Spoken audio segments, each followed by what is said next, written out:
না ফেরার দেশে পাড়ি জমিয়েছেন দেশের বিশিষ্ট ব্যবসায়ী অ্যাপেক্স গ্রুপের চেয়ারম্যান ও সাবেক তত্ত্বাবধায়ক সরকারের উপদেষ্টা সৈয়দ মঞ্জুর এলাহী। বহুজাতিক কোম্পানির চাকুরি ছেড়ে তিনি যেভাবে দেশের অন্যতম সফল ব্যবসায়ী হয়ে ওঠেন সেই গল্পই থাকছে তানহা জুলিয়ার প্রতিবেদনে।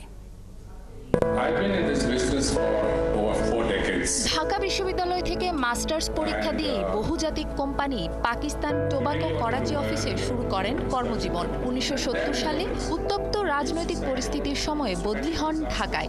মাঝে কয়েক মাসের জন্য কর্মস্থল ছিল বিলেত। উচ্চপদ মাইনে সহ সুযোগ সুবিধাও অনেক। সেই অভিজাত স্বস্তির জীবন ছেড়ে বেছে নিলেন চামড়ার দুর্গন্ধময় হাজারীবাগকে। শুরু হলো এক নতুন অধ্যায়। University has come a long way from its early days.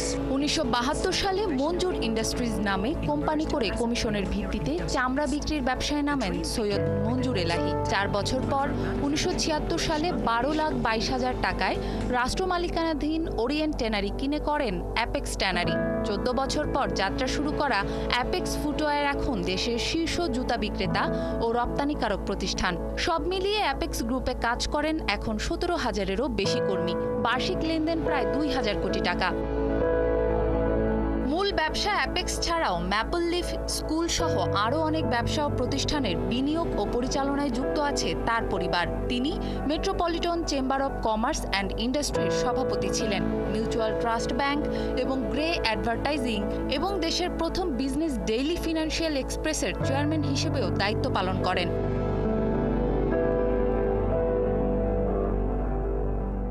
ব্যবসায়ীদের কাছে অভিভাবক নেতা হিসেবে শ্রদ্ধায় গণ্য কয়েক দশক ধরে। তবে সৈয়দ মঞ্জুর এলাহীকে শুধু সফল ব্যবসায়ী পরিচয়ের গণ্ডিতে আটকে রাখলে ভুল হবে।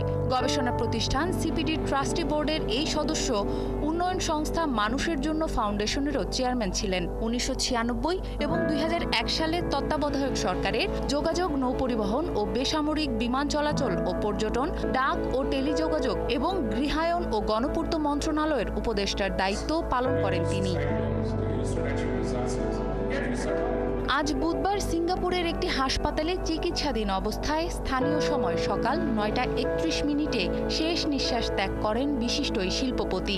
বেশ কিছুদিন ধরেই বার্ধক্যজনিত রোগে ভুগে 83 বছরে কীর্তিময় ইহজীবন শেষ করেন তিনি। তানহা জুলিয়া, 71।